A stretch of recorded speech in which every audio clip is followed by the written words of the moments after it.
O būna taip, kad nori klientas išmontuoti, pavyzdžiui, sistemą dėl kokių nors asmeninių priežasčių ar bet kokių. Labai geras klausimas. Manęs visą laiką klausia klientai, sako, kas bus, jeigu aš parduosiu automobilį? Taip. Ar galima permontuoti į kitą automobilį?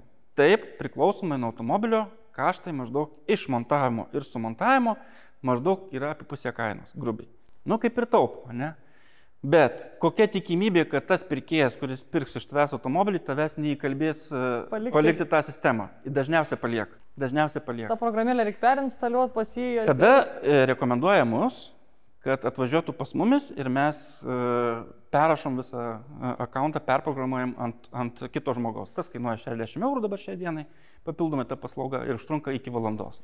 Aha, o tai jeigu taip kalbant apie kainas, tai kiek iš principo tas malonumas kainuoja? Išmontuoti, permontuoti? Apskritai instaliuoti, noriu programėlę savo. Tai nuo 8,5 gal nuo 800 iki 900 tame tarpe.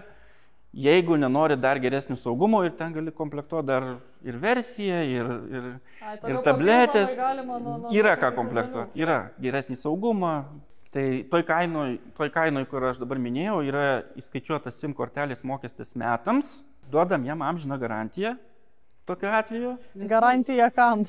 Garantija tiek bus, kiek jisai važinės su automobiliu. Tai jeigu sugenda, reikia kažką daryti, jisai atvažiuoja pas jūs ir jūs viską tvarkote. Taip, geriau tegul pas mus atvažiuoja, nes jinai negenda visada. Pačiam atnaujinti, kažką perinstaliuoti, nieko nereikia. Tai gerai, metam laiko, o kas vyksta po tų metų? Po metų, labą dieną, kaip sekasi naudoti sistemą? Viskas gerai. Ar pratęsite? Pratęsime. Išsiunčiam sąskaitą, apmoka metams ir vėl metams į priekį. Būna, kad ir už 3 metus susimoka, buvo, kad ir 5 iš karto metus susimokėjo.